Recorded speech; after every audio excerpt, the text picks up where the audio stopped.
আসসালামু আলাইকুম বন্ধুরা। অনেক কেউ আমাকে কমেন্টে জানিয়েছে যে দিদি তুমি ব্লগ করো না কেন?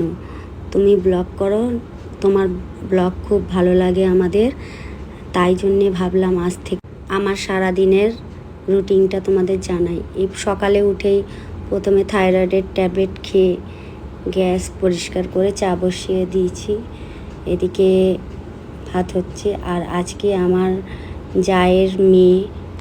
ছোট জায়ের মেয়ে কোরআন ধরেছে, আর মেজো জায়ের মেয়ে মাধ্যমিক পাস করেছে, তার জন্যে দুই জায়গা থেকেই মিষ্টি এসছে। আর এদিকে আমার পুচকু একটা খেলনা কিনেছে, সেটাই আমরা সবাই দেখছি। আর ও তো খেলনাটা কাউকে ছুঁতেই দিচ্ছে না, রেগে যাচ্ছে। ওর নানুকে খুব বকাবকি করলো, ওর নানু যখন ছুলো একটু, ওটা আমরা সবাই মিলে খেলনাটা দেখছি। খেলনাটা ফ্লিপকার্ট থেকে কিনেছি।